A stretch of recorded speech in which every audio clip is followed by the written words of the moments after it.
ਗੁਰ ਗੋਬਿੰਦ ਉਦਾਏ ਪੀਰ, ਗੁਰ ਗੋਬਿੰਦ ਉਦਾਏ ਪੀਰ। ਵਾਹਿਗੁਰੂ ਜੀ का खालसा, वाहिगुरु जी की फतेह। सत श्री अकाल, सतनाम जोहार, सलाम वालेकुम दोस्तों। जैसा कि आज हम गुरु गोविंद सिंह साहब की प्रकाश पर्व के अवसर पर हम आज खास चर्चा को लेकर आपके सामने हाजिर हुए हैं।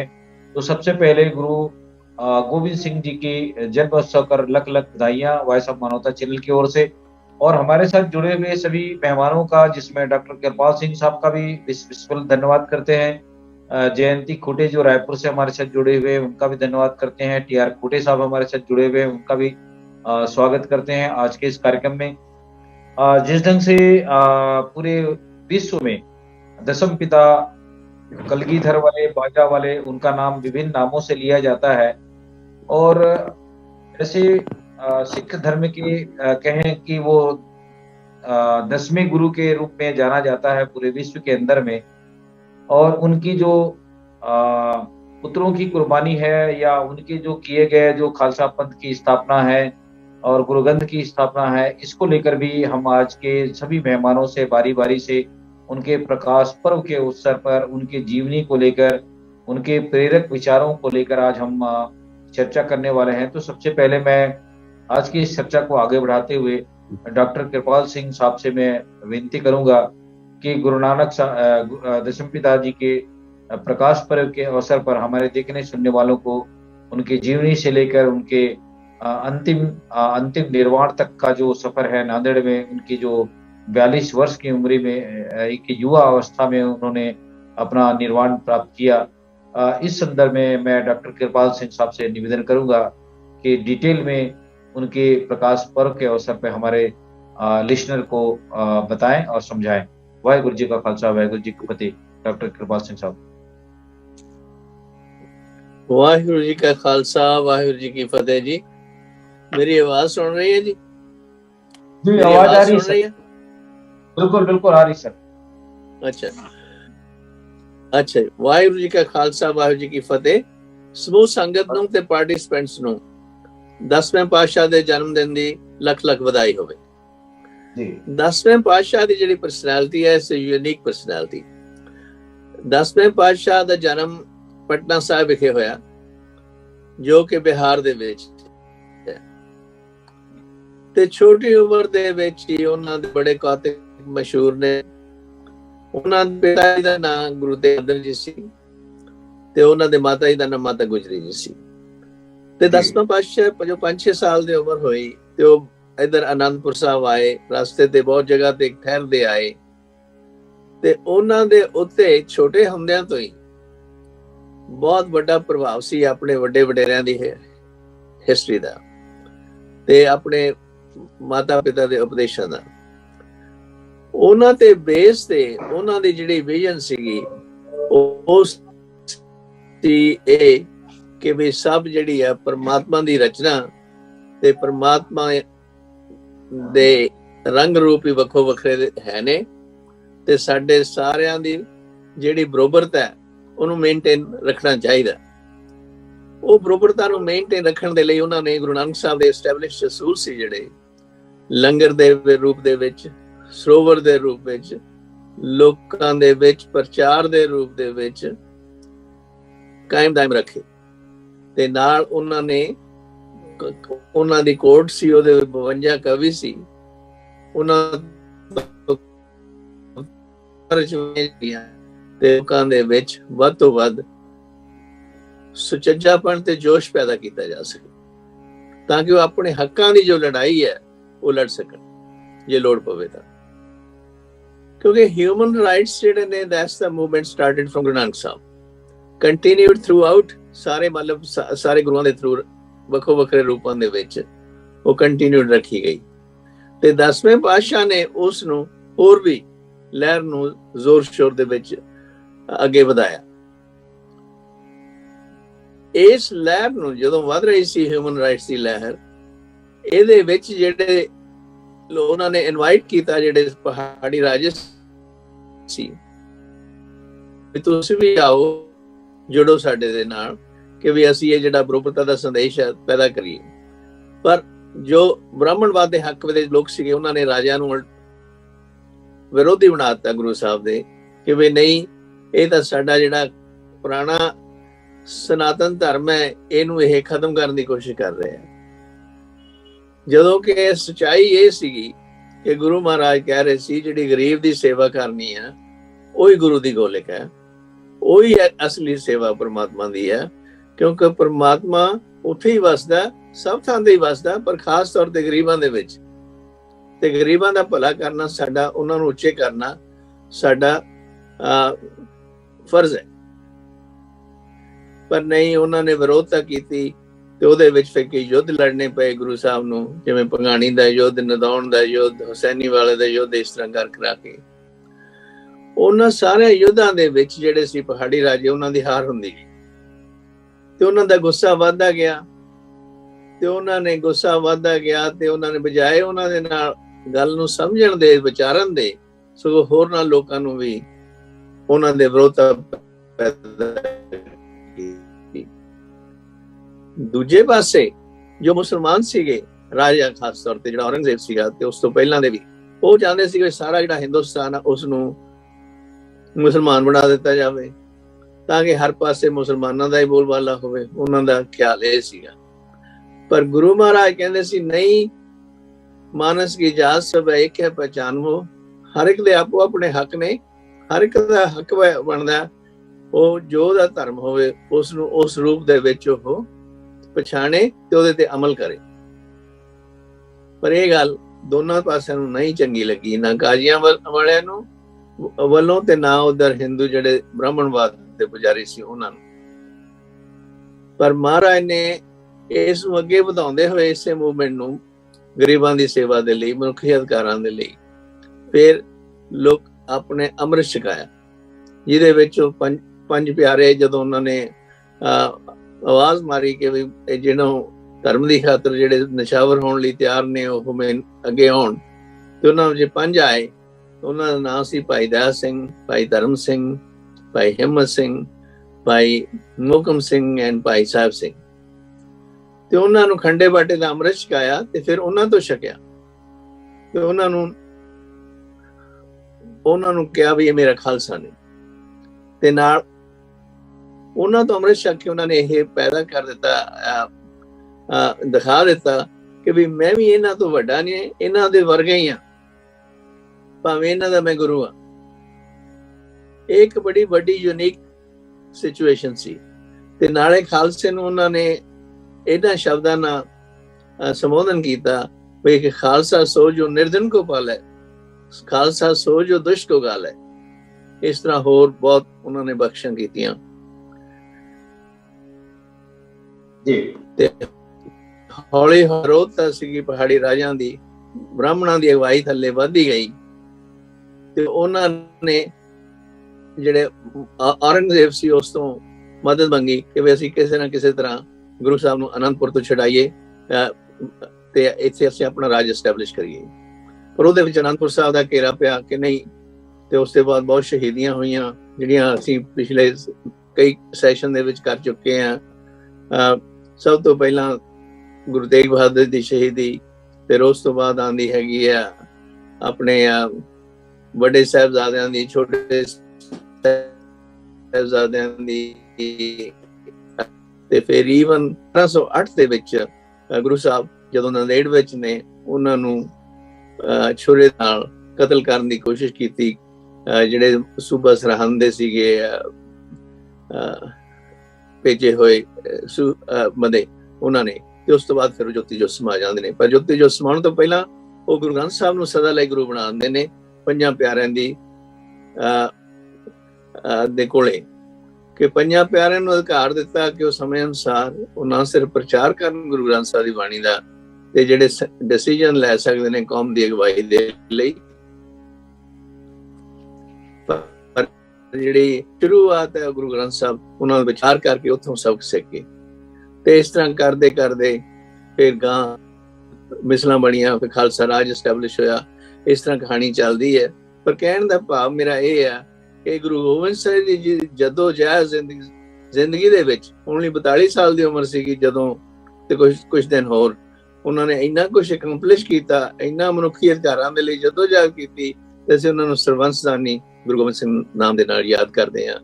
ਤੇ ਉਹਨਾਂ ਦੀ ਯਾਦ ਦੇ ਨਾਲ ਸਾਡੇ ਸਤਿਕਾਰ ਮਨਾਂ ਵਿੱਚ ਹਮੇਸ਼ਾ ਰਹਿੰਦਾ ਹੈ, ਤੇ ਨਾਲ ਉਹਨਾਂ ਦੀ ਸਿੱਖਿਆ ਅਸੀਂ ਆਜ਼ਾਦੀ ਦੀ ਜੰਤਰਤਾ ਦੀ ਲਹਿਰ ਨੂੰ ਅੱਗੇ ਵਧਾਉਣ ਦੀ ਕੋਸ਼ਿਸ਼ ਕਰਦੇ ਹਾਂ ਕਿ ਰਲ ਮਿਲ ਕੇ ਮੇਰਾ ਇਨਵੀਟੇਸ਼ਨ ਹੈ ਕਿ ਤੁਸੀਂ ਵੀ ਇਹ ਲਹਿਰ ਦੇ ਵਿੱਚ ਜੁੜੋ, ਤਾਂ ਕਿ ਅਸੀਂ ਜਿੱਥੇ ਕਿਤੇ ਵੀ ਰਹਿੰਦੇ ਹਾਂ ਇਨਕਲੂਡਿੰਗ ਭਾਰਤ ਦੇਸ਼ ਦੇ ਵਿੱਚ ਇਹ ਜਿਹੜੇ ਮਨੁੱਖੀ ਅਧਿਕਾਰ ਤੇ ਸੁਤੰਤਰ ਦਾ ਜਿਹੜਾ ਹੈਗਾ ਝੰਡਾ ਇਹਨੂੰ ਬਰਕਰਾਰ ਰੱਖੀਏ ਸਭ ਦੇ ਭਲੇ ਦੇ ਲਈ। ਵਾਹਿਗੁਰੂ ਜੀ ਕਾ ਖਾਲਸਾ, ਵਾਹਿਗੁਰੂ ਜੀ ਕੀ ਫਤਿਹ। जी, वाहिगुरु जी का खालसा, वाहिगुरु जी का फतेह। बहुत धन्यवाद, बहुत शुक्रिया डॉक्टर कृपाल सिंह साहब, आपने आज की इस डिबेट पर पहली प्रतिक्रिया के रूप में आपने हमारे दर्शकों को गुरु गोविंद सिंह जी की जीवनी पर आपने प्रेरक विचारों को रखा। मैं जयंती खूटे के पास में आज के इस दूसरे सवाल को लेकर जाना चाहूंगा।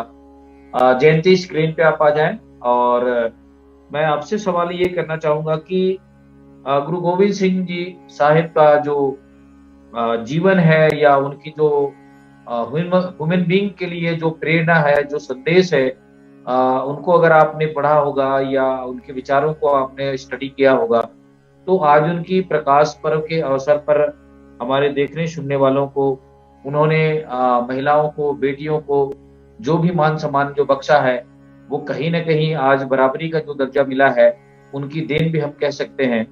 तो मैं आपसे जानना चाहूंगा कि सच्चे दशम पिता जी का जो हम कई नामों से उनको हम जानते हैं, कलगीधर बाजा वाले, कई नामों से उन्हें पुकारा जाता है, तो ऐसे महान गुरु जी के संदर्भ में हमारे देखने सुनने वालों को आपके संदर्भ में, आपके जानकारी के माध्यम से उनका जो जीवन है, उनके जो उद्देश्य है, वो कितने कारगर हैं आज के परिदृश्य में। जयंती खुटे। धन्यवाद जगदीश सर। वॉइस ऑफ मानवता चैनल के सभी दर्शकों को आज गुरु पर्व श्री गुरु गोविंद सिंह जी के प्रकाश पर्व पे सबको लख लख बधाइयाँ। देखिए, हिस्ट्री का तो अभी डॉक्टर कृपाल सर ने बहुत अच्छे से बताया, और देखिए मैंने मतलब बहुत ज्यादा तो मुझे नॉलेज नहीं है, लेकिन उन्होंने जो सत्य की राह में चलना सिखाया था वो अंतिम गुरु रहे हैं, और उन्होंने खालसा पंथ की शुरुआत की थी। उन्होंने ही गुरु जी का खालसा गुरु जी की फतेह ये नारा दिया था। तो मतलब मुझे बहुत ज्यादा तो इसके बारे में नॉलेज नहीं है, लेकिन हाँ, सत्य और सही लोगों को मतलब उनको अपने अधिकार के प्रति जो जागरूकता के लिए उन्होंने काम किया था, और मेरे से बहुत अच्छा बाकी जो महान दिग्गज लोग हैं हमारे साथ, वो लोग बता पाएंगे, मुझे बहुत ज्यादा जानकारी नहीं है। जी जी, हाँ, बहुत शुक्रिया जयंती, हमारे साथ जुड़ करके आपने जो उनके विचारों को बताने की और साझा करने की कोशिश की है। हम आपके पास फिर से लौटेंगे, कृपाल सिंह साहब के पास भी लौटेंगे, क्योंकि आज उनका जीवन पर, उद्देश्य पर ही हम चर्चा कर रहे हैं। क्योंकि मेन स्ट्रीम की मीडिया को हम बताना चाहते हैं कि जितने भी हम आज सुबह से चैनल देख रहे हैं कि उनके जीवन के ऊपर प्रकाश पर्व के अवसर पे जो बड़े बड़े जो मीडिया कहलाते हैं, उन लोगों ने किसी ने भी उनके संदर्भ में एक शब्द या एक लफ्ज भी आज उनके प्रकाश पर्व के अवसर पे कोई मीडिया ने दिखाने की कोशिश की है, न जताने की कोशिश की है। तो हमारे इस चैनल के माध्यम से हम अपने लिसनर को, हमारे देखने सुनने वालों को, आप सभी महानुभावों को बुला करके उनके जीवन, उनकी प्रेरक जीवन है, उनका संघर्ष है, उनकी बच्चों की कुर्बानी है, उसके संदर्भ में हम आज चर्चा करना चाह रहे हैं, ताकि लोगों को, मानवता को इसके परिप्रेक्ष्य में वो संकल्प ले सकें, उनके विचारों को जान सकें। ये हमारा आज का डिबेट का मुख्य उद्देश्य है। मैं जसबीर भाटिया साहब हमारे साथ जुड़ गए हैं, मैं पहले उनको तो बहुत बहुत बधाई देता हूँ हमारे साथ जुड़ने के लिए। वाहिगुरु जी का खालसा, वाहिगुरु जी की फतेह। गुरु पर्व की उनके परिवार में चढ़ती कला बख्शे और उनके जो जीवन है वो मंगलमय हो। मैं भाटिया साहब के पास में गुरु गोविंद सिंह साहब की जो जन्म से लेकर के जो उनका निर्वाण जो नांदेड़ में हुआ, उस संदर्भ में आज के परिदृश्य में उनका जो जीवन का उद्देश्य है मानवता के लिए था, इस संदर्भ में थोड़ा विस्तार से बताने की कोशिश करें, ताकि हमारे जो मानवीय लोग हैं, जो जनता है, आम जनता है, वो उनके इस विचारों से प्रेरणा ले सके, संकल्प ले सके और उनके जीवन में प्रकाश आ सके। जसबीर भाटिया साहब। वाहिगुरू जी का खालसा, वाहिगुरू की फतेह, सतनाम, सत श्री अकाल, नमस्कार। वैसे तो डॉक्टर कृपाल सिंह जी ने बहुत बता दिया, मैंने लेट ही ज्वाइन किया हूँ, फिर भी मुझे उम्मीद है कि जो उनका ज्ञान है वो बहुत है और बहुत पूरी तरह से समझा दिया होगा। गुरु गोविंद सिंह कोई मामूली इंसान नहीं थे। वो अपनी ही जीवन कथा के बारे में बताते हैं, जो हमें विचित्र नाटक से मालूम पड़ता है। एग्जैक्ट कोड किसी बुक में है, मैं अभी मेरे पास नहीं है, लेकिन उन्होंने कहा है कि मेरे पिता श्री गुरु तेग बहादुर औरंगजेब के माथे पे ठीकरी फेंक के पत्थर पे, मतलब उसको पंजाबी की कहावत है, मार ठीकरी होता है पत्थर, कि अपनी शहादत दे के उन्होंने इस मुगल राज के ऊपर एक लानत डाली है। ये बड़ा ही जबरदस्त शब्द है ये, कि मार ठीकरी गुरुदेव परलोक सिधायो। उसके बाद वो अपने जीवन के बारे में कहते हैं कि मैं जो जगह हेमकुंड है जैसे कहते हैं आजकल, वहां मैं प्रभु की भक्ति में लीन था और अकाल पुरख ने मुझे अपने सामने बुलाया है। वो अपने के बारे में खुद कह रहे, मुझे बुलाया है,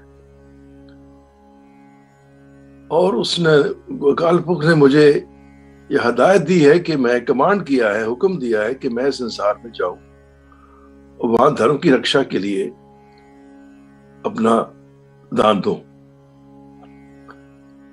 ये वार्तालाप है, वो कह रहे हैं, अपने हाथों से लिख रहे हैं। 10 ये जो आपका विचित्र नाटक है, गुरु गोविंद सिंह की जुबानी लिखा हुआ। तो मैंने कहा, हे प्रभु, मैं तो अकेला कैसे सब कर पाऊंगा तुम्हारी कृपा के बगैर।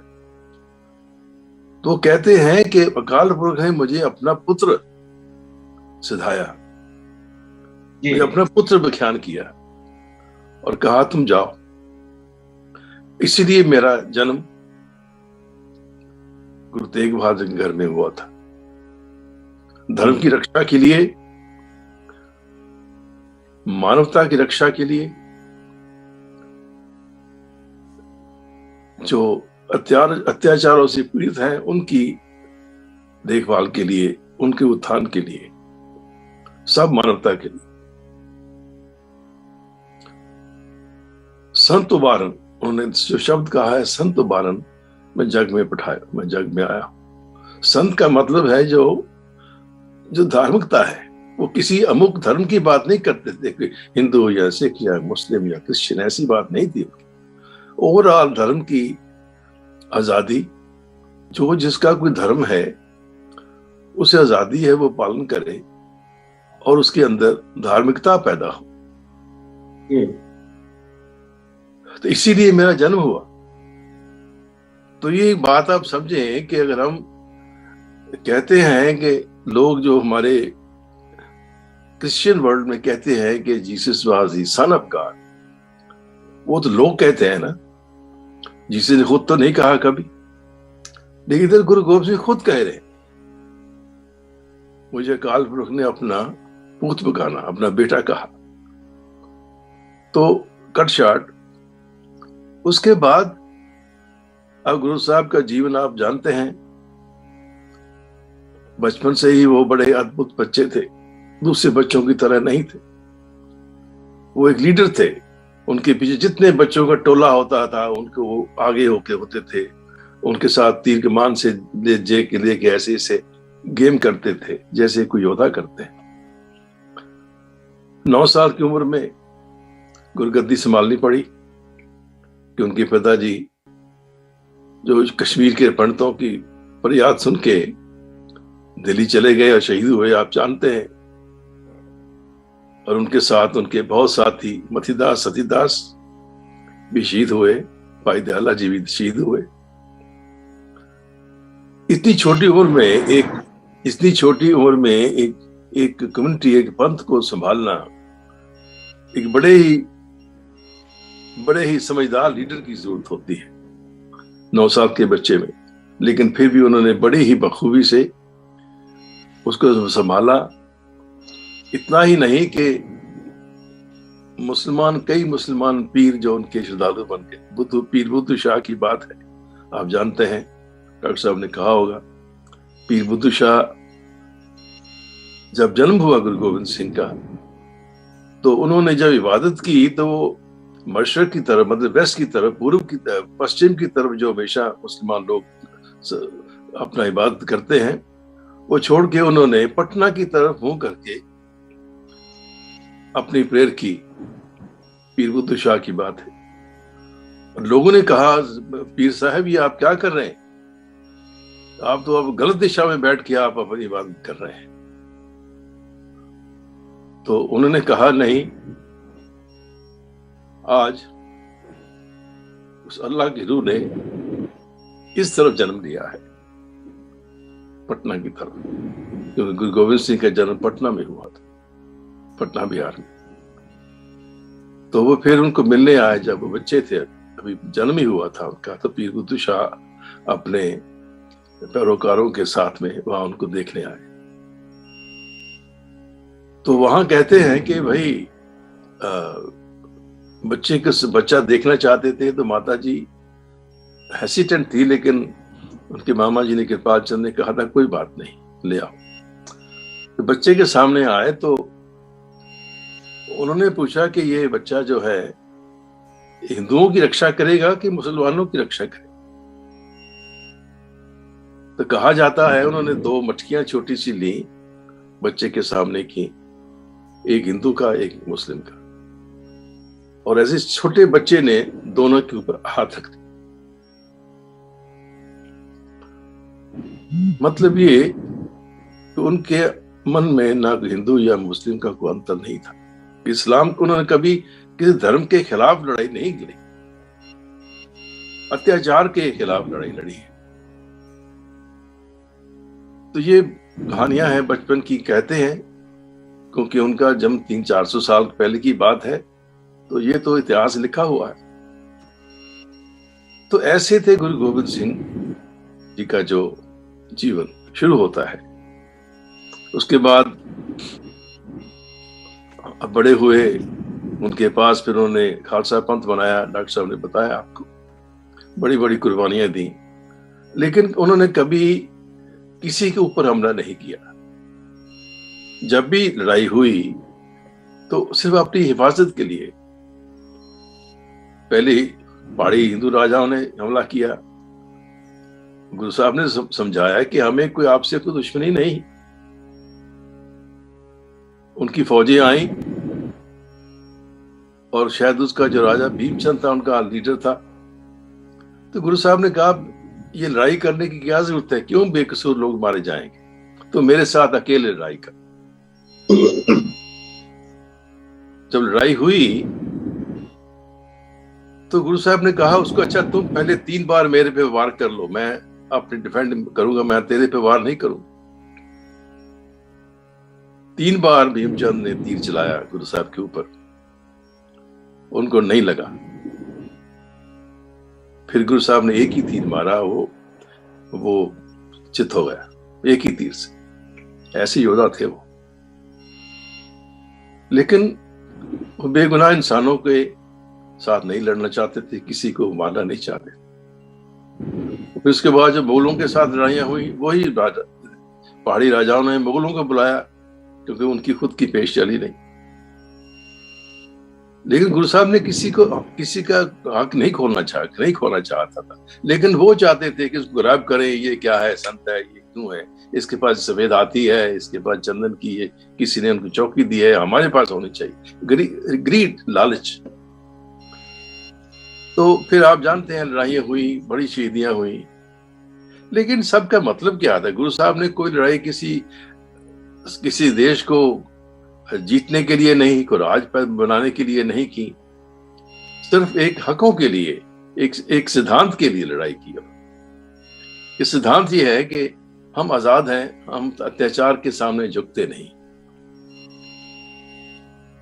हमें को राज नहीं चाहिए, मैं राज ना चाहूं, पाट ना चाहूं, मुझे तो उस पर एक अकाल पुरुष की स्थिति चाहिए, बाकी सब मानवता की मुझे आजादी चाहिए।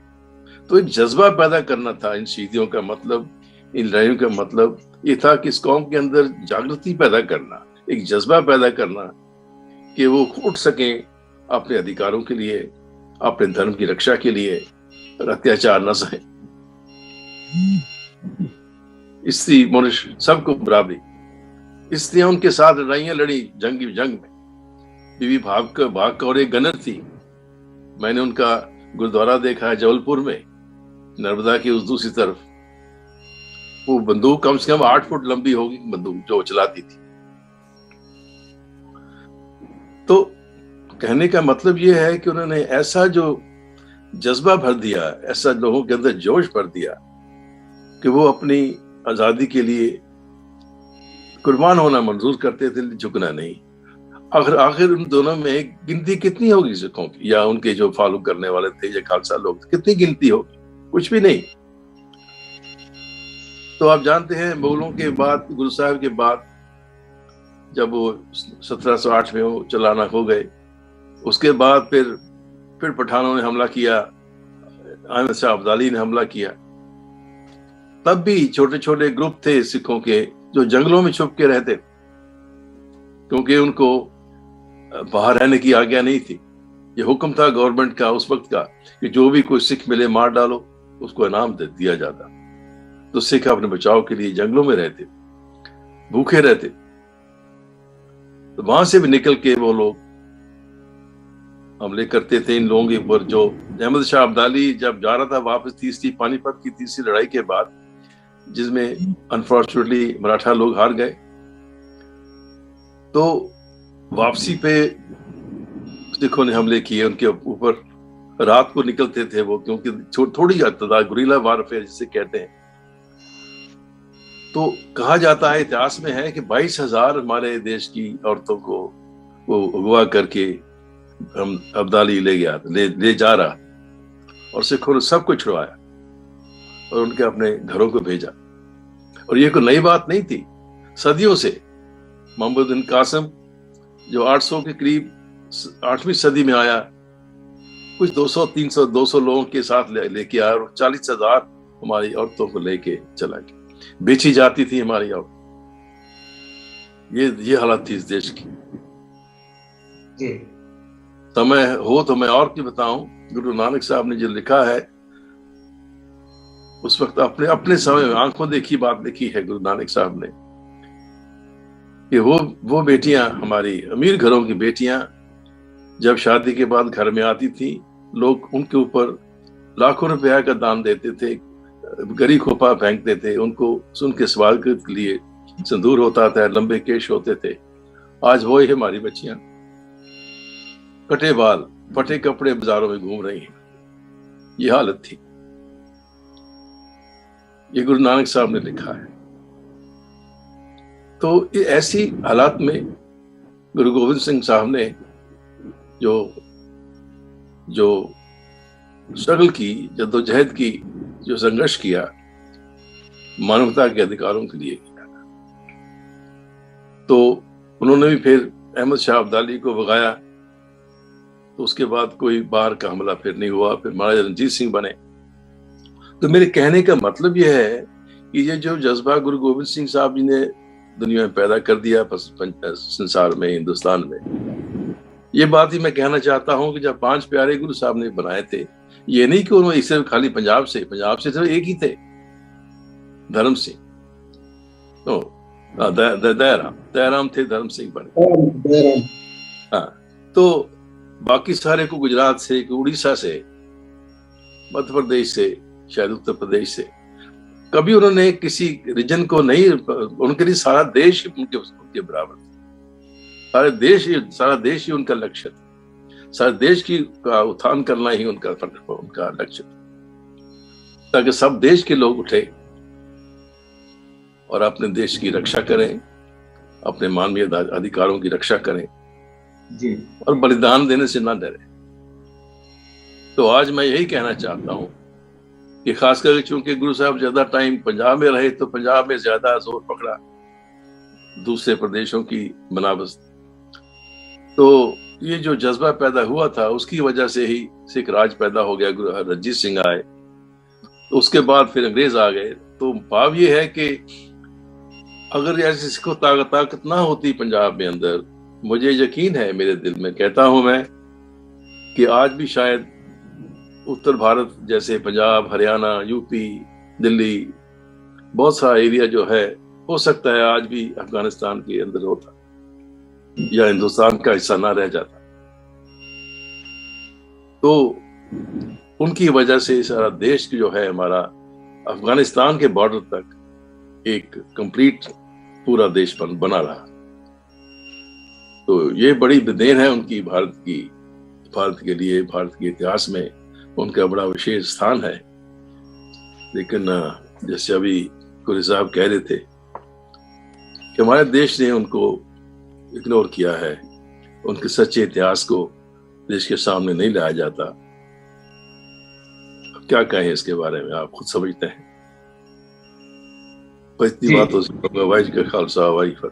बहुत शुक्रिया जसबीर भाटिया साहब, आपने बहुत ही मार्मिक शब्दों में आज की इस परिचर्चा में गुरु गोविंद साहब की जो जीवनी को लेकर आपने हमारे सामने रखा है। बहुत शुक्रिया आपका, और गुरु पर्व की आप सबको भी बहुत बहुत बधाई दोबारा। मैं टी.आर. कोटे साहब हमारे साथ बहुत देर से जुड़े हुए हैं, बीच में थोड़ा लेफ्ट हो गया तो मुझे लगता है। मैं आज की इस परिचर्चा को लेकर के अगले सवाल को लेकर जाना चाहूंगा। खोटे साहब, अभी तक आपने कृपाल सिंह साहब को, जसबीर भाटिया साहब को सुना, और आपने जो एक किताब लिखा है उसमें भारत के संदर्भ में, गुरुओं के संदर्भ में जो किताब लिखा है सतनाम दर्शन, उस दर्शन में भी आपने गुरुओं के विचारों को काफी उद्धृत किया हुआ है। तो मैं आज की इस परिचर्चा पर आपसे सवाल लेकर जाना चाहूंगा कि जो गुरु गोविंद सिंह जी का जो जीवन है वो मानवता के लिए कितना कारगर है और कितना प्रेरणा भरी आज के परिदृश्य में, और उनसे हमारे जो जनमानस को क्या सीख मिलती है, इस संदर्भ में आपकी प्रतिक्रिया हम जानना चाहते हैं। क्योंकि सतनामियों के साथ भी गुरु तेग बहादुर जी का और गुरु गोविंद सिंह जी के साथ में बहुत अटूट संबंध रहा है। क्योंकि जब गुरु तेग बहादुर जी की शहादत हुई, उस समय भी जो उत्तर भारत के सतनामी थे, उनके शीश को लेकर ले जाने में, चाहे उनके हर संकट में साथ देने को लेकर, या बहुत सारे जो घटना घटी या उसमें उस मामले में भी, तो इस संदर्भ में मैं आपकी प्रतिक्रिया जानना चाहूंगा आज की इस महत्वपूर्ण चर्चा पर। टी.आर. कोटे साहब। वाहिगुरु खालसा, वाहिगुरु फतेह। आज मानवता चैनल के सभी साथियों को मैं बहुत बहुत धन्यवाद देता हूँ, श्रोताओं को धन्यवाद देता हूँ कि जो सुन रहे हैं। और मैंने भी सुना जसबीर सिंह साहब से, कृपाल सिंह जी का तो मैं सुन नहीं पाया क्योंकि मैं कुछ फोन आ गया था बीच में, तो मैं इसलिए बात नहीं कर पाया। दरअसल मैं सिखों के पूरे इतिहास को देखा हूँ, गुरु नानक से लेकर के पूरे अपने आज जिनका अपना ये है ना, उनका जुबान में जैसे मैं भूल रहा हूँ ना, तो सारे लोगों का मैंने इतिहास को बड़े करीब से देखा। ये सारे कुर्बानी का इतिहास है। और गुरु गोविंद सिंह जी का जो इतिहास है वो तो और भी उन्होंने सशक्त बनाया, क्योंकि जो उनके पिताजी थे गुरु तेग बहादुर, उनका जो असिस्नेशन हुआ, जो बलिदान हुआ, जो काटा जो हुआ, तो वो एक क्रांति आ गया और वो शांत नहीं बैठ पाए और आजादी की लड़ाई जंग छेड़ दिया। ये आजादी की लड़ाई थी। मैंने उसको करीब मैंने पढ़ता रहा, मैं बहुत काफी रीड किया। मैं तो आप लोग तो ज्यादा उनके बारे में ज्यादा जानकार हैं, तो उनके सामने मैं ज्यादा बोलना नहीं चाहता हूँ। मैं यही कहना चाहता हूँ कि ये कुर्बानी और पंच प्यारे जो बनाया, ये कुर्बानी का एक एग्जाम्पल है। बिना आजादी के लिए कुर्बानी चाहिए, आजादी के लिए आजादी कुर्बानी मांगता है।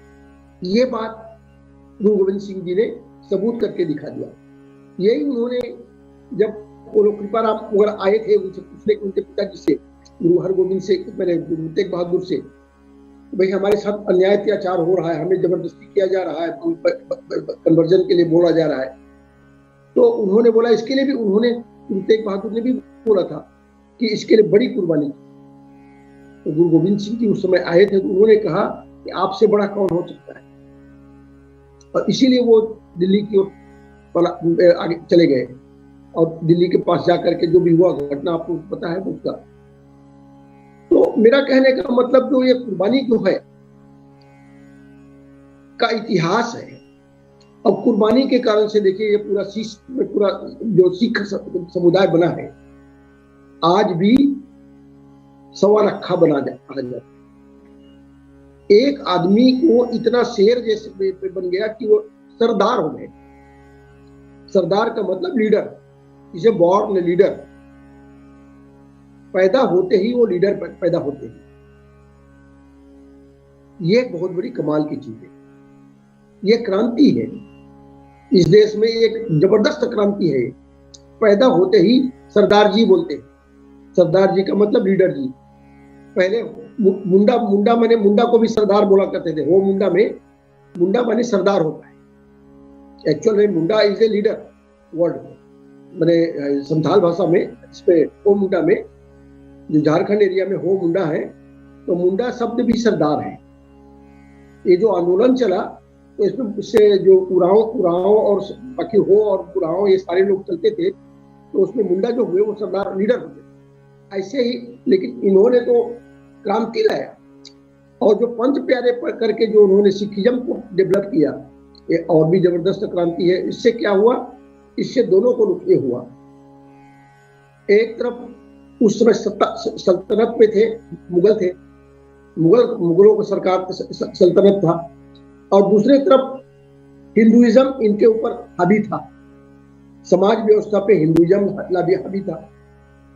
तो दोनों तरफ से हमारा समाज पूरा क्रश हो रहा। ऐसे समय पे बीच में रास्ता निकालना और अपने आप को आजाद बनाना, कौम तैयार करना, हम तुम्हारी भी नहीं मानेंगे। इसीलिए उन्होंने लिखते समय जो लिखा गया, गुरु गोविंद सिंह जी ने जब गुरु ग्रंथ लिखते, तो उन्होंने लांडरा भाषा से स्टार्ट किया।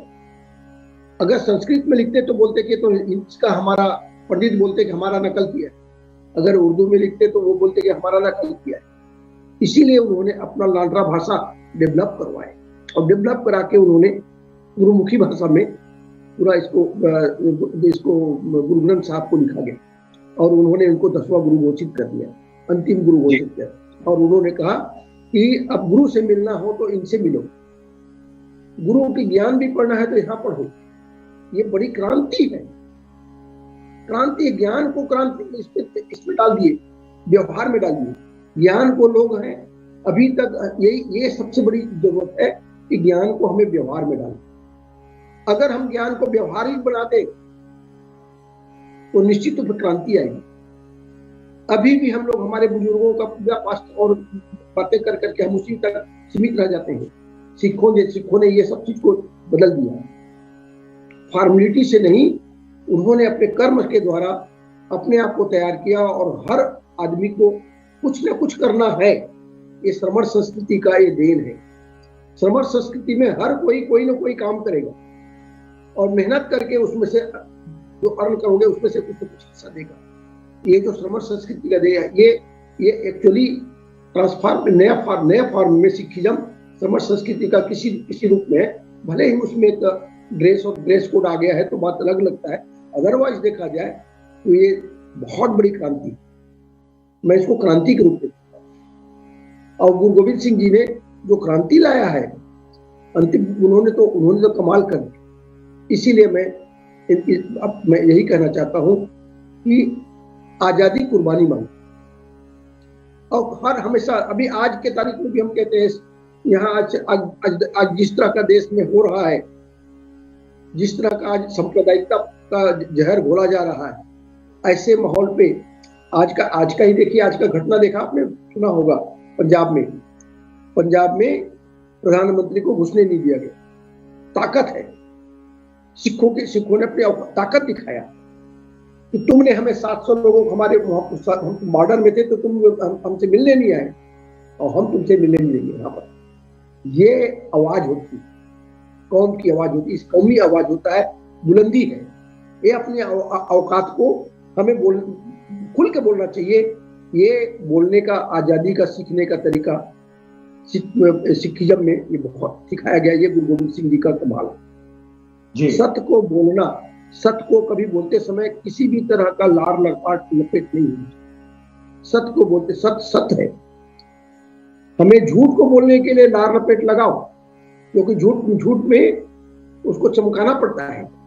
झूठ जो अस्तित्व नहीं है, उसका अस्तित्व बनाने के लिए उसमें उसके हाथ पर खड़ा करना पड़ता है। सत्य का तो अस्तित्व जो है उसके लिए अस्तित्व बनाने की क्या जरूरत है, वो तो ऑलरेडी उसका अस्तित्व है। इसीलिए सत्य को सत्य की तरह मानना है, उसको व्यवहार करना है। तो यही मेरा कहने का मतलब है आज के तारीख में। ये कुर्बानी का बहुत बड़ा इतिहास है। मैं सत नमन करता हूँ और सीख लेनी है। बहुत शुक्रिया खुडे साहब, आपने अपने विचारों के माध्यम से, सारगर्भित विचारों के माध्यम से आज की इस चर्चा को ये उन विषयों के ऊपर मैं डिटेलिंग, क्योंकि आप लोग बैठे हुए हैं, कृपाल सिंह जी, डॉक्टर कृपाल सिंह जी बैठे हैं, जसबीर भाई साहब बैठे हुए हैं, भाटिया जी बैठे हुए हैं, ये तो नॉलेजेबल है, बहुत ज्यादा ज्ञान है। इसलिए मैं उन विषयों के ऊपर, मैं जो कोट है ना, तो जो चिड़िया को बात हुआ उनते में गुरु गोविंद सिंह का हुआ, अब भी हम काशीराम जी है ना, इसी भाषा को बोला करते थे, बार बार बोला करते थे। केडर जब तैयार करते थे तो यही कहा करते थे, एक चिड़िया को बाज के लड़ने लायक न बना दो तक मैं गुरु गोविंद सिंह का हूँ, और करके दिखाया उन्होंने जी। ये कमाल का चीज है, और ये काशीराम जी यही सिखाया करते थे। इसलिए मैं इस बात को रखना चाहता हूँ कि हम बार बार हम गुरु गोविंद सिंह की कहानी हमने इतने बार सुन चुके हैं, और दिल ऐसा लगता है कि सचमुच जब भी उनकी कहानी सुनो तो अपने आप में वीरता पैदा होती है, क्रांति की भावना पैदा होता है, आजादी का सोच पैदा। ये गुरु गोविंद सिंह के नाम सुनने से ही अपने आप में एक क्रांति है। जी, बहुत शुक्रिया खुडे साहब, आपने बहुत अच्छे से डिफाइन किया है, क्योंकि दशम पिता जी की जो प्रेरणा है, गुरु ग्रंथ साहिब में ज्ञान को उन्होंने जो ग्रंथ के रूप में पूरे विश्व को, मानवता को जो दिया है, वो अनमोल है और उसकी कोई कीमत नहीं है। और इसीलिए हम भी बार बार ये कहते हैं कि गुरु ग्रंथ साहिब को जन जन तक जानने की जरूरत है, तभी हम उसके विचारों को हम अडॉप्ट कर सकते हैं और देश के अंदर में क्रांति ला सकते हैं। तो आज की इस महत्वपूर्ण चर्चा को लेकर मैं अगले सवाल को लेकर फिर से डॉक्टर कृपाल सिंह जी के पास फिर से जाना चाहूंगा। कृपाल सिंह साहब, दशम गुरु जी को कवि, दार्शनिक, आध्यात्मिक और फिलोसोफर भी कहा जाता था। उनके दरबार में तमाम ज्ञानियों का संग्रह था। उनके दरबार में बहुत सारे कवि और बुद्धिजीवी लोग आया करते थे, और उन्होंने दुनिया भर के गुरुओं के इतिहास को अपने उस ग्रंथ में समाहित किया है। जिन जिन गुरुओं ने, जिन जिन महान क्रांतिकारियों गुरुओं ने भक्तों की वाणियों को उसमें दर्ज किया गया है, जिसमें कबीर साहब की वाणी है, गुरु रविदास साहब की वाणी है, और नामदेव जी की वाणियां हैं। तो ऐसे महान जो गुरु हुए भारत देश के अंदर में, जिन्होंने जी, तो अगर हम आज की इस एपिसोड में हम उनकी पूरे विचारों को तो हम कंप्लीट नहीं कर सकते। हालांकि इसको एक एक श्रृंखला के रूप में हमको चलाए जाने की आवश्यकता है। कुटे साहब भी इस बात को जोर देते हैं कि सभी गुरुओं के विचारों को हमसे एक श्रृंखलाबद्ध रूप में अगर हम लेके जाएं, चर्चा करें, तो पूरी कंप्लीट रूप से हम उस बात को लोगों तक ले जा सकते हैं। तो बहरहाल इस पर हम कोशिश करेंगे अपने टीम की कमेटी के विचारों में। मैं अगले सवाल को लेकर फिर से डॉक्टर कृपाल सिंह जी के पास जाना चाहूंगा कि साहब जो उन्होंने जो सोचा था, क्योंकि हम आज के परिदृश्य में जो 400 साल की जो चिंतन है वही दार्शनिक है, वही फिलॉसफी है, और वही आज के परिस्थिति में भी जो हम देख रहे हैं या जो स्थितियां निर्मित हो रही है, और ये संदेश देता है कि जुल्म, अन्याय, अत्याचार करने वाले से सहने वाला भी दोषी कहलाता है। तो आज के परिदृश्य में उनका जो संदेश है मानवता के लिए बहुत बड़ा प्रेरक प्रसंग है। कृपाल सिंह साहब, उनकी जीवनी को लेकर जो गुरु ग्रंथ साहिब में दार्शनिक जो विचार हैं, गुरुओं के विचार हैं, सच्च मार्ग के विचार है, इस पर प्रकाश डालें doctor Kripal Singh Sahab. Thank you ji. पहली तो गल I want to thank T R. Kunte and Jayanti and Patia Sahab for there wonderful views.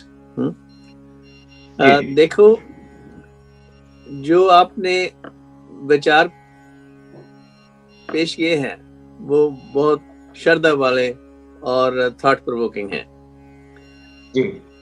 देखो, गुरु ग्रंथ साहब की वाणी तो गुरु नानक से शुरू होती है। वो कहते हैं कि एक ओंकार, सब ये दुनिया है एक का ही रूप है। और ये जो डाइवर्सिटी है जहीं कहीं भी जिद अलग अलग की, वो उसका पार्ट ही है, ये कॉस्मिक प्ले है। वो तो परमात्मा का रंग है वखरे रंग में, और आखिर में सब एक ही बन जाता है। ये तो है सच्चाई, इसको कहते हैं सतनाम, उसको कहते हैं। ये आपने याद करना है तो उसको याद करो, जपो उसका नाम, उस एक ओंकार सतनाम का, जिसने कहा है वो आद सच है, जुगाद सच है भी सच है, और नानक होसी भी सच। सच तो सच ही है, वो कहीं कहां से भी आया। वो सच ये रामचंद्र जी से आया, कृष्ण जी से आया, कबीर जी से आया, दसां गुरुआं विचों आया, रविदास जी विचों आया, जयदेव विचों आया, कितों भी आया, कितों भी सच सच ही है। शेख फरीद जी विचों आया, मोहम्मद साहब विचों आया, सच ते सच ही है। वो सच का जिहड़ा उपदेश है उन्होंने ग्रहण करके फिर उस ते अमल करना बहुत जरूरी है।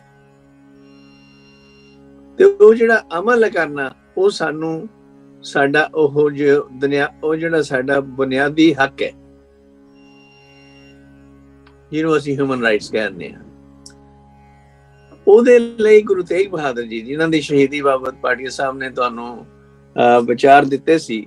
I want to read that I found that ਇਹ ਦੋਹਰਾ by Guru Gobind Singh ji. ठीकर for the least Prabhupur किया बयान। ठीकर means his body dumped on the Aurangzeb, the least, Delhi ਦਾ ਰਾਜਾ ਜੋ। ठीकर for the least प्रभुपुर किया बयान, तेग बहादुर सीख रिया करी न किन्हुआन। तेग बहादुर के चलत भयो जगत को शोक, है सब जग भयो, जय जय जय सुरलोक। What it means is that the sacrifice जो गुरु तेग बहादुर जी ने दी, वो ह्यूमन राइट्स की सैक्रिफाइस थी, सबके लिए दी उन्होंने जो सैक्रिफाइस थी, कि फ्रीडम ऑफ रिलीजन जो है ना, जो धार्मिक स्वतंत्रता, वो मेंटेन की जा सके। उनके ही शब्द हैं जिसमें वो कहते हैं कि पै काहू को दे न पै मानतान। The person who neither frightens or nor be frightened, असल रूप दे विच वो ज्ञानी है, वो ज्ञानवान है। सो उसी लिए कि ना तो किसी को डर दो, ना किसी का डर सहो। ओही जदोजहद गुरु नानक साहब तो चलती हुई, गुरु अर्जन देव जी, गुरु हरगोबिंद साहब, गुरु तेग बहादुर जी, बाकी गुरु गोबिंद सिंह साहब, उन्होंने परिवार राही, ते ईवन नाउ ਚੱਲ ਰਹੀ ਹੈ ਖਾਲਸੇ ਦੇ ਰੂਪ ਦੇ ਵਿੱਚ। ਸੋ ਉਪਦੇਸ਼ ਦਿੱਤੇ ਹੋਏ ਉਹਨਾਂ ਦੇ ਕਿ ਆਪਣੇ ਬਾਹੂਬਲ ਨੂੰ ਅਕਾਲ ਪੁਰਖ ਨੂੰ ਯਾਦ ਕਰਦਿਆਂ, ਕਿਰਤ ਕਰਦਿਆਂ, ਵੰਡ ਛਕਦਿਆਂ ਅਸੀਂ ਅੱਗੇ ਲੈ ਕੇ ਜਾਣਾ। And that is the one which freed India and helped India ਕਿ ਵੀ ਇੰਨੇ ਜਿਹੜੇ ਹਮਲੇ ਹੋਏ ਹਮਲਾਵਰਾਂ ਵੱਲੋਂ ਖਾਈਬਰ ਪਾਸ ਦੇ ਵਿੱਚੋਂ, ਉਹਨਾਂ ਦਾ ਉਹ ਮੁਕਾਬਲਾ ਕਰਦੇ ਰਹੇ ਤੇ ਅਖੀਰ ਤੇ ਸਦਾ ਲਈ ਬੰਦ ਕਰ ਦਿੱਤੇ ਗਏ। You know, after Maharaj Ranjit Singh actually took his army into Afghanistan. ਪਹਿਲਾਂ ਅਫਗਾਨਿਸਤਾਨ ਸਾਡੇ ਤੇ ਕਬਜ਼ਾ ਕਰਦਾ ਸੀ, ਪਰ ਇਹ ਇਹਨਾਂ ਨੇ ਉੱਥੇ ਜਾ ਕੇ ਉਹਨਾਂ ਤੇ ਕਬਜ਼ਾ ਕੀਤਾ।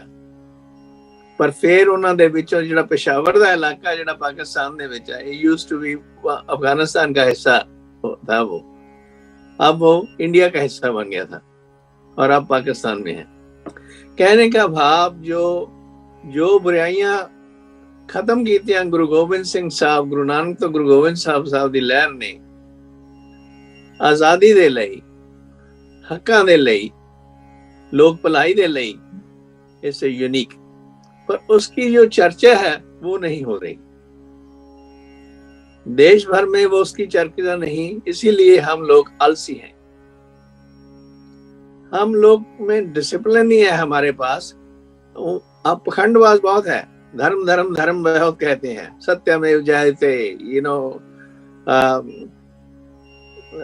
and all kinds of slogans, Panchsheel and you name it, कि भाई सत्यम शिवम सुंदरम, you know, वो नारे लगाते रहते हैं, पर अंदरों कुछ विश्वास नहीं है। अंदरों वही कि पंचा का कहना सिर मथे पनाला होते ना होते, what means is oh yeah yes yes yes but do nothing। वो जो पैसिव व्यू ऑफ लाइफ है, कुछ करना ना, गल्लां बातां में, पखंडबाजी में ही दिन काट देने, इसकी विरोधता ਲੈ ਗੁਰੂ ਨਾਨਕ ਸਾਹਿਬ ਤੋਂ ਗੁਰੂ ਗੋਬਿੰਦ ਸਿੰਘ ਸਾਹਿਬ ਨੇ ਕੀਤੀ ਤੇ ਖਾਲਸੇ ਦੇ ਰੂਪ ਦੇ ਵਿੱਚ ਹੁਣ ਵੀ ਚੱਲ ਰਹੀ ਹੈ ਤੇ ਚੱਲਦੀ ਰਹੇਗੀ। ਇਸ ਚੀਜ਼ ਦੇ ਵਿਚਾਰ ਜੋ ਖੁੰਟੇ ਸਾਹਿਬ ਨੇ ਪੇਸ਼ ਕੀਤੇ ਨੇ, ਜਯੰਤੀ ਤੇ ਪਾਟਿਆ ਸਾਹਿਬ ਨੇ ਕੀਤੇ ਨੇ, ਇਹਨਾਂ ਨੂੰ ਸਾਨੂੰ ਹੋਰ ਅੱਗੇ ਵਧਾਉਣ ਦੀ ਲੋੜ ਹੈ ਤਾਂ ਕਿ ਅਸੀਂ ਸਾਰੇ ਭਰਾ ਇਕੱਠੇ ਹੋਈਏ। ਕੀ ਸਤਨਾਮੀ ਨੇ, ਕੀ ਨਾਨਕਪੰਥੀ ਨੇ, ਕੀ ਬੰਜਾਰੇ ਨੇ, ਕੀ ਸਿਕਲੀਗਰ ਨੇ, ਕੀ ਮਜਬੀ ਨੇ, ਕੀ ਰਮਦਾਸੀਏ ਨੇ, ਸਾਰੇ ਸਾਨੂੰ ਇਕੱਠੇ ਹੋਣ ਦੀ ਲੋੜ ਹੈ। ਇਹ ਦਲਿਤ ਲੋਕ ਜਿਹਨੂੰ ਅਸੀਂ ਕਹਿੰਦੇ ਆ, ਉਹਨਾਂ ਦੇ ਲਈ ਕੁਰਬਾਨੀ ਦਿੱਤੀ ਹੈ ਦਸਾਂ ਗੁਰੂਆਂ ਨੇ, ਤੇ ਗੁਰੂ ਇੱਥੋਂ ਤੱਕ ਕਿ 10ਵੇਂ ਪਾਤਸ਼ਾਹ ਤੇ ਆਪਣਾ ਪਰਿਵਾਰ ਹੀ ਵਾਰ ਦਿੱਤਾ।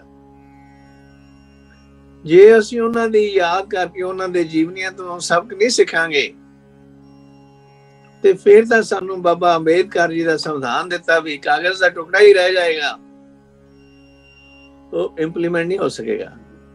इम्प्लीमेंट करने के लिए ये बल की लोड़ है। वो बल उस तक पैदा नहीं होगा जब तक हम ये कुर्बानियां की जो बात है वो नहीं विचारेंगे और अपने आप को शस्त्र विद्या से निपुण नहीं करेंगे। हमारे को जरूरत है कि हम शारीरिक तौर पे और आत्मिक तौर पे स्ट्रॉन्ग बने। उसको ही संत सिपाही कहते हैं, उसको ही खालसा कहते हैं। सो इस पर विचार करने की और आपको अपने समाजों में इस चीज को आगे बढ़ाने की बहुत जरूरत है।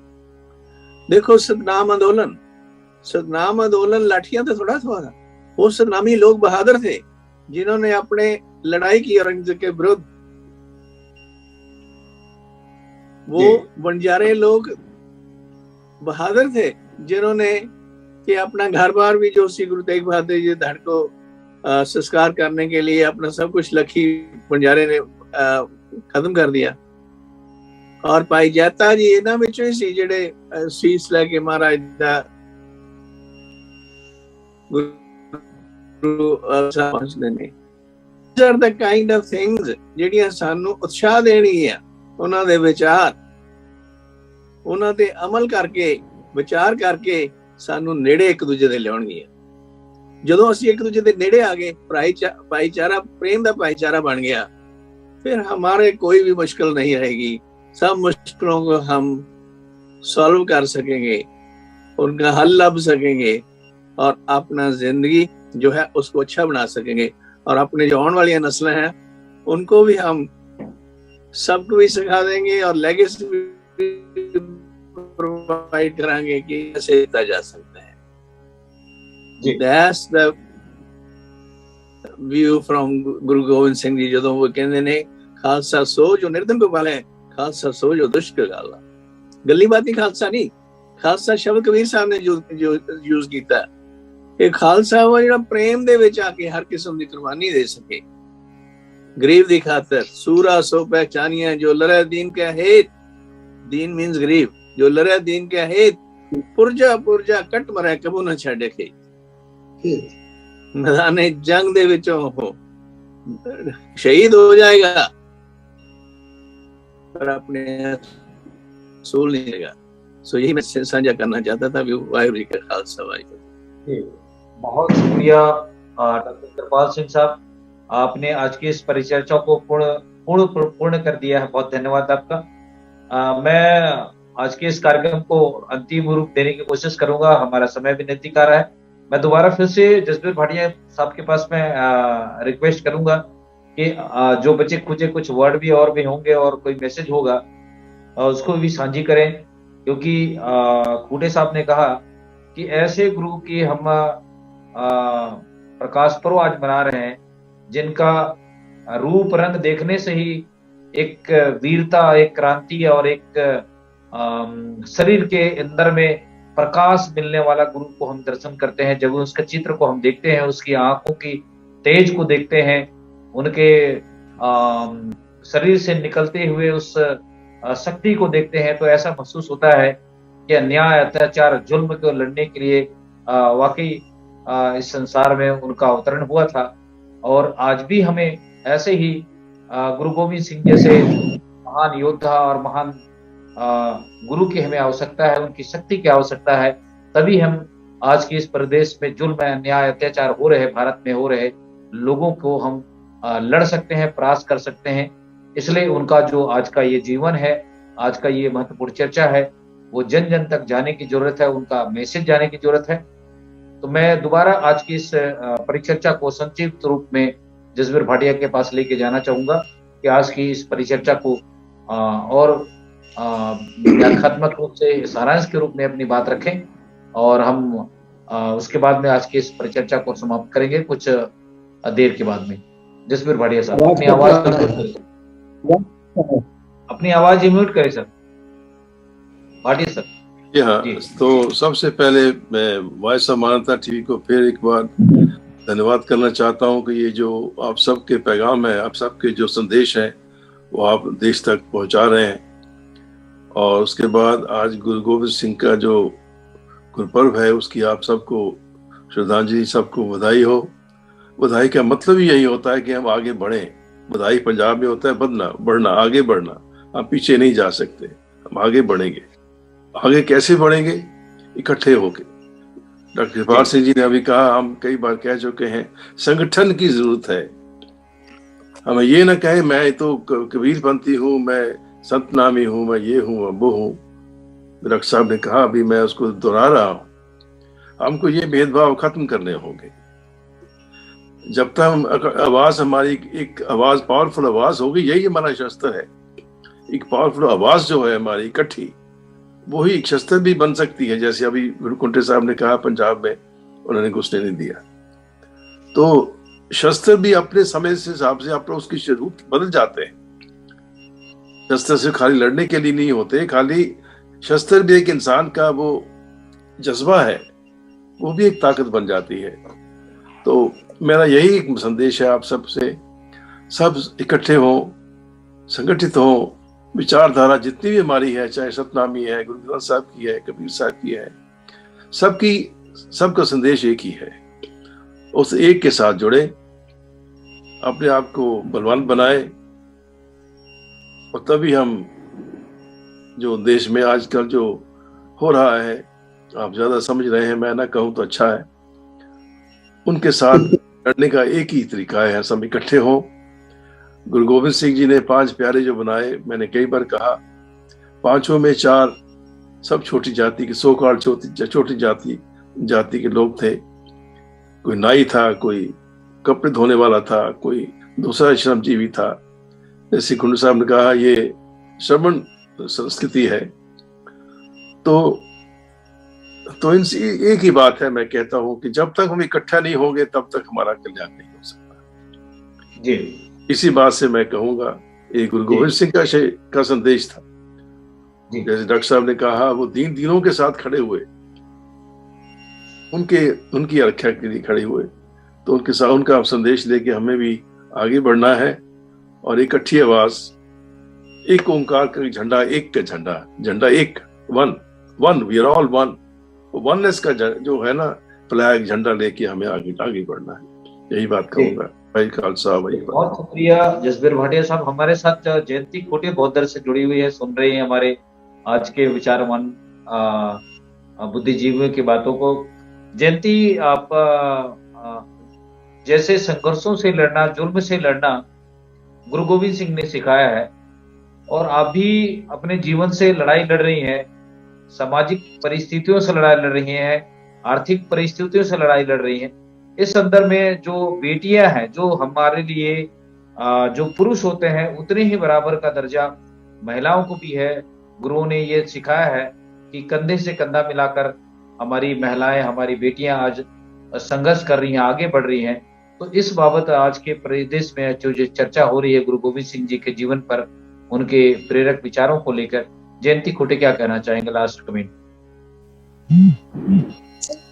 देखिए, महापुरुषों के बारे में सुन के और आप सब लोगों की बातें सुन के एक अलग पॉजिटिव एनर्जी आ जाती है मेरे अंदर में।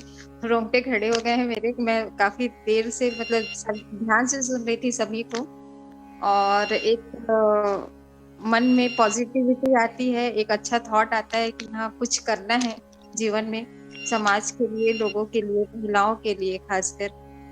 तो मैं इसके लिए बिल्कुल अपने आप को तैयार करती हूँ। मैं तैयार हूँ मतलब कुछ करने के लिए। आप लोग मुझे मार्गदर्शन दें कि मैं क्या कर सकती हूँ। और सर ये तो टॉपिक से हट के मैं एक छोटा सा बात करना चाहती हूँ कि अभी 18 जनवरी 2022 को मैं एक गर्ल्स पीजी स्टार्ट कर रही हूँ। उसके लिए मैं आप सबको आमंत्रित करती हूँ। आप सब लोग सादर आमंत्रित हैं। आइए, एक छोटा सा प्रोग्राम रहेगा और जिसमें गर्ल्स के लिए पीजी मतलब पेइंग गेस्ट, हम एक सेवा भाव से, मतलब जो काम करने वाली लड़कियां हैं और जो स्टूडेंट्स हैं जो शहरों में आती हैं, उनको हम एक सपोर्ट के लिए एक कायान गर्ल्स पीजी के नाम से स्टार्ट कर रहे हैं। तो इसके लिए मैं आप सबको जी, एक छोटा सा प्रयास है महिलाओं की सेवा के लिए। जी, मैं कुछ कहूँ जयंती, मैं कुछ कुंड साहब, मेघराज सिंह, क्या हम उसको जूम कर सकते हैं इस तरह से जो उनका प्रोग्राम है? ये पॉसिबल हो तो करना चाहिए। हाँ, ये कर सकते हैं, बिल्कुल कर सकते हैं। हाँ, कोशिश करिए कुंड साहब। जयंती, आप सुन रहे? जी, जी। उनके सेलिब्रेशन के लिए हमारे वॉइस ऑफ मानवता चैनल पूरा साथ है, और हम जयंती खोटे को इस मामले में बहुत सपोर्ट करेंगे, और हमारे बुद्धिजीवी हैं सभी सपोर्ट करेंगे, हमारा टीम भी साथ देगा। मैं मेघराज जी कुछ कहना चाह रहे हैं आज गुरु पर्व के अवसर पर, प्रकाश पर्व के अवसर में। मेघराज जी अपने कुछ वक्तव्य को दें। एक्चुअली कोई आ गया। सबसे पहले तो पूरे विश्व के लोगों को साहिब श्री गुरु गोविंद सिंह जी के प्रकाश पर्व की लख-लख बधाइयां। दूसरी बात है, देखो गुरुओं ने जो सच्चाई का संदेश दिया उसमें बहुत सारे पॉइंट उन्होंने ऐड भी किए हैं कि हमने किससे बचना है और किसके साथ देना है। गुरु गोविंद सिंह जी की बात करें तो उन्होंने साफ कहा कि जब ये गए विपरन की रीत मैंने करोनी की प्रतीत। विपर का मतलब होता है ब्राह्मण विचारधारा, झूठ की विचारधारा। तो जब तक खालसा रह नहीं आ रहा है तब तक 23 दिनों में सारा, जब तक ये खालसा मेरा सच्चाई के उस पर चलेगा, जब तक मेरी बात मानो तब तक उसमें तो गंभीरता से लेने की बात है। अगर एक तरफ सोचे हम कि ब्राह्मणों को भी साथ में रखे, गुरु को भी साथ रखे तो नहीं चलेगा। जैसे बदबू, अगर घर में कोई चूहा मरा पड़ा है, अगर आदमी सोचे मैं इसमें घर में भी रहूं और चूहे की बदबू भी न लूं, ऐसा तो हो नहीं सकता, क्योंकि बदबू तो फैली हुई कमरे में। तो बदबू मतलब ब्राह्मणवादी बदबू का सवाल है, तो बदबू के तो बाहर फेंकना पड़ेगा आवाज निकाल कर, चूहे को फेंका या बाहर निकालना पड़ेगा वहां से। तो ब्राह्मण एक बदबू के समान है। तो इससे सभी गुरु नानक साहब ने कहा कि मत्थे टिक्का टेढ़ तोती कसाई है, छुरी जगत कसाई की बुच्चड़ ऑफ द वर्ल्ड, पूरे संसार का कसाई है, इसका भला करेगा। जब ये भला करने उसके साथ में रहेंगे तो कभी दिमाग में तरक्की करेगा, नहीं आदमी आगे बढ़ सकेगा, नफरत के अलावा कुछ नहीं मिलेगा। तो गुरुओं की बात को गंभीरता से ले जिंदगी में, तभी उनका जन्मदिन मनाया सफल हो सकता है। थैंक यू जी, बहुत शुक्रिया मेघराज जी। जयंती खुडे, आप कुछ अपनी बात रखना चाह रही हैं, आप बोल सकते हैं। डिस्टर्ब हो गया था, मैं थोड़ा सा भटक गई थी। एक्चुअली मैं एक गर्ल्स पीजी खोल रही हूँ जिसका इनॉग्रेशन कितने बजे का है आपका प्रोग्राम? सर पूरा दिन आप कभी भी आ सकते हैं, इनवाइटेड हैं किसी भी टाइम पे। बहुत बड़ा कुछ फंक्शन नहीं है, बस छोटा सा गेट टुगेदर रहेगा। और ये एक्चुअली एक कोशिश है लड़कियों की मदद करने की, और हम साथ में उनको खाने का भी इंतजाम कर रहे हैं। मतलब पीजी मतलब वही हो गया कि रेसिडेंस एंड खाने का अरेंजमेंट में जो हम एकदम नॉमिनल चार्ज में दे रहे हैं, एक तरह से मदद ही है। इसको हम एक बिजनेस के पॉइंट ऑफ व्यू से नहीं कर रहे हैं, पॉइंट ऑफ व्यू से कर रहे हैं। तो अभी हमारा प्लानिंग 15 लड़कियों के लिए है, तो वो मैं मेरे एक पार्टनर हैं उनके साथ मिलके कर रही हूँ। तो मैं बहुत अच्छा लगेगा हमको अगर आप लोग आएंगे और हमें आशीर्वाद देंगे। तो एक छोटी सी प्रयास है, मैं प्रयास करूंगा। प्रोग्राम को आप करें। अब हम इसको चैनल के माध्यम से भी दिखाने की कोशिश करेंगे आपकी इस सराहनीय कार्य को। बहुत शुक्रिया जयंती खुटे, आपने इसमें सेलिब्रेशन किया है आज के इस परिचर्चा पे, अपने कामों को लेकर, अपने व्यूज को लेकर। बहुत शुक्रिया। मैं लास्ट कमेंट के रूप में टीआर खुटे साहब के पास फिर से जाना चाहूंगा। खुटे साहब, आज की इस परिचर्चा को सरगर्भित सारांश के रूप में अपने विचार रखें गुरु गोविंद सिंह साहब के इस मैसेज को लेकर। जी, वो कुछ और कहना कर चाहती है जयंती? बोलो बोलो बोलो जयंती। बस 1 मिनट लूंगी मैं आप लोग का। ठीक है, बिल्कुल। जी जी, जो अनाथों की माँ कही जाने वाली जो मतलब सामाजिक कार्यकर्ता थी सिंधु ताई सपकाल, उनका कल निधन हो गया है। तो मैं उनको भी नमन करती हूँ, वो मेरी आइडल रही हैं। उन्होंने अपना पूरा जीवन हाँ, पुणे में जो अनाथ आश्रम चलाती थी सिंधु ताई सपकाल, बहुत फेमस पर्सनैलिटी हैं। तो उनका तो उनकी नमन करना चाहूंगी मैं आपके चैनल के माध्यम से। जी, क्या नाम बताया था आप उनका? सिंधु ताई। सिंधु ताई। सिंधु ताई। सिंधु ताई। सिंधु ताई। हाँ, पूरा अपना जीवन उन्होंने अनाथ बच्चों की सेवा के लिए समर्पित किया था। तो कल उनका निधन हो गया है, तो मैं उनको नमन करना चाहती हूँ। फेसबुक पर हमने श्रद्धांजलि दिया है। वॉइस ऑफ मानवता टीम चैनल की ओर से हम सिंधु ताई को सत सत नमन करते हैं कि उन्होंने ऐसे प्रेरक काम अपने जीवन पर्यंत के लिए जो किया है। हम सभी मेहमानों की ओर से एक मिनट के लिए थोड़ा सा हम नमन करते हैं, साइलेंट रहते हैं। वाहिगुरु जी का खालसा, वाहिगुरु जी की फतेह।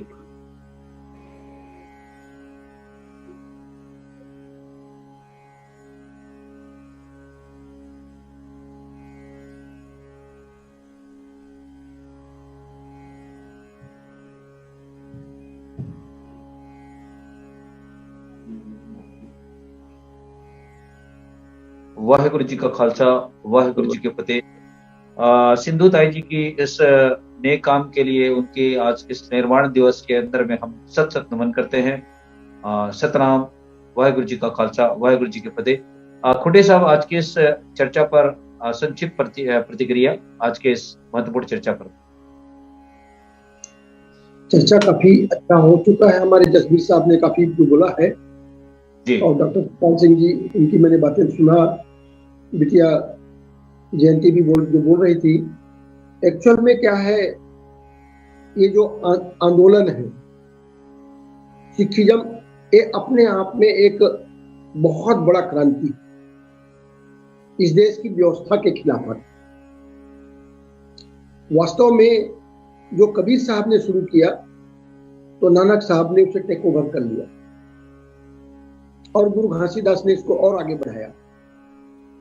जब गुरु नानक साहब ने टेक ओवर किया तो उसके बीच में गुरु हर राय के समय का आया, गुरु हर राय से, तो उन्होंने उस समय का जो औरंगजेब का बड़ा भाई था दारा सुको, ये जो कहानी थी दारा सुको को लेकर के, तो ये जो विद्रोह हुआ ये बहुत महत्वपूर्ण विद्रोह रहा।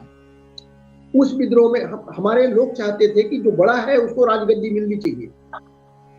गुरु हर राय भी उनको सपोर्ट कर रहे थे कि हर राय उनको मिलना चाहिए। पूरी सतनामी उनके पीछे लगा हुआ था कि भाई इसको मिलना चाहिए, लेकिन औरंगजेब ने उसको बंद कर दिया जेल में, और जेल में बंद कर, ये सारी लड़ाई का कारण वो भी एक है।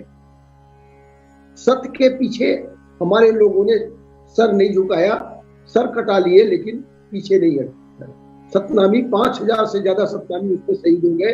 वो लड़ाई का शुरुआत वहां से है। अन्याय के खिलाफत कभी भी, असत्य के खिलाफत बगावत करनी चाहिए, चाहे जैसा भी हो। ये सच्चाई, ये सतनाम आंदोलन की खासियत रही है। तो इसलिए आज गुरु गोविंद सिंह जी के जयंती के ऊपर में अवसर पर मैं यही कहना चाहता हूं कि सत्य नाम कभी झुकता नहीं। असत्य के लिए असत्य के पैर लगाने पड़ते हैं, उसको आसमान में खड़ा करना पड़ता है। आसमान में स्वर्ग कहां से बनाओगे, वहां फाउंडेशन नहीं है, अब कैसे बिना फाउंडेशन के है? तो उसके लिए कहानियां गढ़ी करनी जाती है, उसके लिए कल्पना की जाती है, लेकिन सत्य के लिए कोई कल्पना करने की जरूरत नहीं। ये सत्य तो खड़ा हुआ है, इसीलिए सत्य को डिगा नहीं सकता।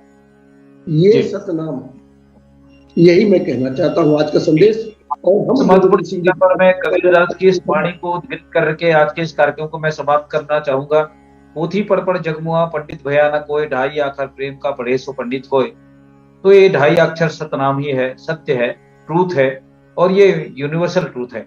आज की इस चर्चा पर हमारे मेहमानों ने जो अपनी अपनी प्रतिक्रिया दी, अपनी कीमती समय देकर, जसबीर भाटिया साहब का, माननीय कृपाल सिंह साहब का, माननीय TR खुंडे साहब का, और हमारी जो बेटी है जयंती खुंडे उनका, और स्पेशल हमारे मेघराज जी ने आज के इस प्रोग्राम के लिए हमें समय दिया, उनका भी स्पेशल।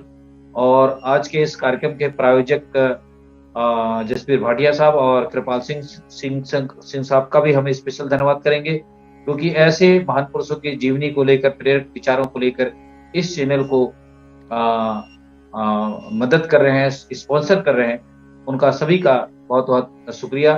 आज की इस परिचर्चा को देख रहे सभी दर्शकों से भी मैं गुजारिश करूंगा कि हमारी हो रही चर्चाओं को आप कमेंट करें, लाइक करें और अपनी प्रतिक्रिया भी दें, ताकि हम समय समय पर विभिन्न ज्वलंत मुद्दों को लेकर आपके सामने डिबेट में हाजिर हो सकें। तब तक के लिए आज के इस कार्यक्रम को यहीं समाप्त करना चाहते हैं। वाहिगुरु जी का खालसा, वाहिगुरु जी के प्रति बात ऐड करना चाहता हूँ इसमें थोड़ी सी। देखो, ये प्लेटफॉर्म जो है ना, सभी के लिए, गरीबों के लिए, मजलूमों के लिए, केवल किसी के ऊपर एहसान नहीं कर रहा हूँ, अपना फर्ज निभा रहा हूँ।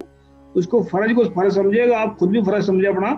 दूसरी बात ये है कि जो सर घोटा साहब कह रहे हैं सच्चाई, तो झूठ, मतलब झूठ को, जब झूठ को आदमी फैलाना पड़ता है तो सच्चाई को भी फैलाना पड़ता है। सच्चाई की औकात, मतलब सच्चाई की ताकत जब भी पता लगता है जब उसको फैलाएंगे। अगर घर में बैठ कर मैं सच्चा इंसान हूँ, मैं सच्चा इंसान हूँ ऐसे कहते रहे तो कौन पूछेगा उसको? तो सच्चाई को, जब झूठ को आदमी जब टक्कर देगा आड़ करके सामने, जैसे मोदी को टक्कर दे रहे किसान बैठे हैं, अब उसकी मतलब बैंड बजा रखी है मोदी की। अब उसको पता अभी ये जो है, अभी जिधर मर्जी चले जाए मोदी, उसकी बेइज्जती इतनी हो रही है दुनिया के अंदर, इतने अब तक किसी ने उसकी मतलब कहीं भी सट नहीं हुई, जितनी पंजाब के अंदर हुई, दिल्ली में हुई है, और यहाँ अमेरिका में भी ऐसा बेइज्जती हो गया। आज तक कोई मतलब उसके सामने टकरा नहीं। लेकिन सच्चाई है, जो सच बोलने वाला है, सच्चाई को फैलाना पड़ता है। तो सच्चाई को फैलाएं और झूठ तो अपना भाग जाएगा। थैंक यू, शुक्रिया, बहुत शुक्रिया मेघराज जी। आज को यहीं विराम देते हैं। सत श्री अकाल, वाहिगुरु जी का खालसा, वाहिगुरु जी।